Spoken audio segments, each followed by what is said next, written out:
আসসালামু আলাইকুম। রহস্যের দুনিয়া ইউটিউব চ্যানেলে আপনাদের পুনরায় স্বাগত।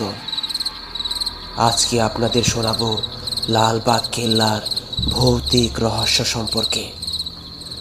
ঢাকার বুকে দাঁড়িয়ে থাকা এক ঐতিহাসিক নিদর্শন হচ্ছে লালবাগ কেল্লা।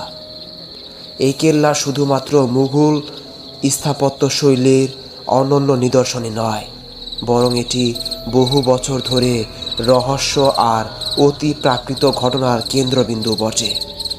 দিনের বেলা হাজারো দর্শনার্থীর কোলাহলে মুখর থাকলেও সূর্যাস্তের পর এখানকার পরিবেশ একেবারে বদলে যায়। কেউ বলে এখানে পরিবিবির আত্মা এখনও ঘুরে বেড়ায়, কেউ বলে গভীর রাতে অদ্ভুত ছায়ামূর্তি দেখা যায়। কিন্তু আসলেই কি আছে এই লালবাগ কেল্লায়? কেনই বা শত শত বছর পরেও এটি এত ভয়ঙ্কর রহস্যের জন্ম দেয়? চলুন শুনি।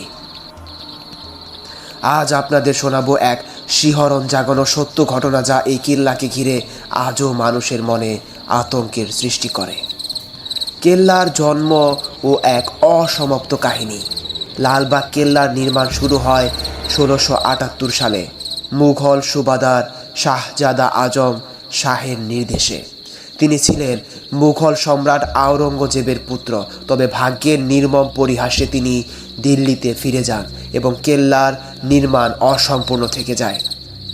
এর কিছুদিন পর ঢাকার আরেক সুবাদার শায়েস্তা খানের নির্মাণ কাজ পুনরায় শুরু করেন।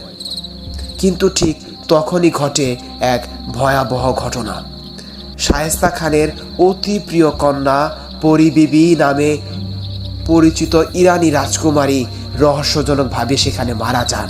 কেউ বলে এক ভয়ঙ্কর রোগে তিনি প্রাণ হারিয়েছিলেন, আবার কেউ বলে কেল্লার নির্মাণ স্থলে কোনো অভিশপ্ত শক্তির শিকার হয়েছিলেন তিনি।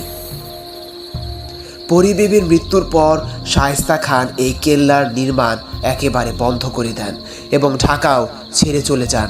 এরপর থেকে কেল্লাকে ঘিরে নানান অলৌকিক ঘটনা ঘটতে শুরু করে। পরিবিবির আত্মার রহস্য সম্পর্কে অবগত করব দর্শক। পরিবিবির সমাধি আজও লালবাগ কেল্লার অন্যতম রহস্যময় স্থান। শোনা যায় রাতের বেলা এখানে হালকা সাদা আলো দেখা যায়, যেন কেউ শুয়ে আছে।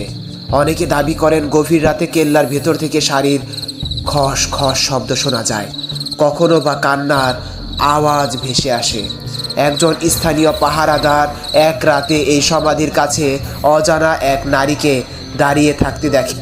মনে হলো সে অদ্ভুত পোশাক পরা, যেন শত বছর আগের কোনো রাজকুমারী। পাহারাদার এগিয়ে গেলে নারীটি ধীরে ধীরে কেল্লার ভেতরে ঢুকে যায়। তিনি তার পিছু নিলে দেখেন নারীটি হঠাৎ করেই অদৃশ্য হয়ে গেল। এরপর সেই পাহারাদার গুরুতর অসুস্থ হয়ে পড়েছিলেন। কয়েকদিন পর তিনি ভয়ে চাকরি ছেড়ে দেন এবং জীবনের শেষ দিন পর্যন্ত দাবি করে গেছেন তিনি পরিবিবির আত্মাকে নিজের চোখে দেখেছেন। কেল্লার সুড়ঙ্গের রহস্য সম্পর্কে অবগত করব দর্শক। লালবাগ কেল্লার অন্যতম ভয়ঙ্কর দিক হলো এর রহস্যময় সুড়ঙ্গ। কথিত আছে এই সুড়ঙ্গ একসময় কেল্লার বাইরে বেরিয়ে যেত, কিন্তু বহু বছর আগে এটি বন্ধ করে দেওয়া হয়, কারণ যেই এর ভেতরে প্রবেশ করেছে সে আর কখনো ফিরে আসেনি। ব্রিটিশ আমলে একবার একদল অনুসন্ধানকারী কুকুর ও হাতি দিয়ে এই সুড়ঙ্গের গভীরতা মাপতে চেয়েছিল, কিন্তু যা ঘটেছিল তা অকল্পনীয়। কুকুরগুলো সুড়ঙ্গে প্রবেশ করলেও তারা আর ফিরে আসেনি। এরপর একটি হাতি পাঠানো হয়, সেখানে এক পর্যায়ে সেটিও হারিয়ে যায়। এই ঘটনার পর ব্রিটিশরা সুড়ঙ্গটি চিরতরে বন্ধ করে দিয়েছিল, কিন্তু এখনও অনেকে বলে রাতের বেলা এই বন্ধ সুড়ঙ্গের দিক থেকে কেউ যেন ফিস ফিস করে কথা বলে, কখনো বা শেকলের টানার শব্দ শোনা যায়। রাতের বেলা কেল্লার অভিজ্ঞতা কেমন হয় দর্শক? বর্তমান সময়েও লালবাগ কেল্লা নিয়ে নানা গুজব শোনা যায়। একদল তরুণ কয়েক বছর আগে রাতের অন্ধকারে কেল্লার পাশ দিয়ে হাঁটছিল। তারা মজা করেই বলেছিল ভূত প্রেত বলতে কিছু নেই, কিন্তু হঠাৎ তারা অনুভব করলো আশেপাশের বাতাস যেন ভারী হয়ে এসেছে। একজন কাঁচা গলায় হাসির শব্দ শুনতে পেল, বাকিরা বলল তারা কিছু শোনেনি। কিন্তু কয়েক মুহূর্ত পরই তারা সবাই একসাথে শুনতে পেল একজন নারী যেন তাদের নাম ধরে ডাকছে। সবাই ভয়ে দৌড়ে পালিয়ে যায়। পরে তারা শোনে বহু বছর আগে এক পাহারাদার ঠিক একই জায়গায় এইভাবেই রহস্যজনকভাবে মারা গিয়েছিল।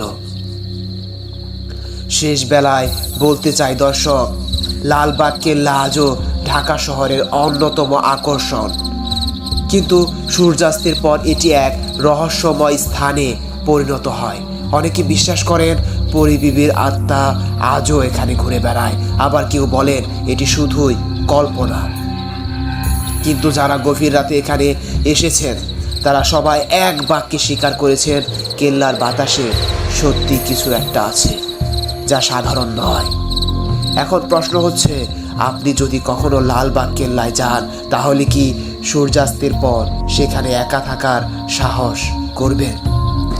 উত্তর জানতে চাই কমেন্ট বক্সে। যদি এই সত্য গল্পটি ভালো লেগে থাকে তাহলে চ্যানেলটি সাবস্ক্রাইব করার অনুরোধ রইল এবং লাইক ও কমেন্ট করতে ভুলবেন না। মহান আল্লাহ তাআলার অশেষ রহমতে সকলে ভালো থাকুন, সৎ পথে থাকুন। আসসালামু আলাইকুম।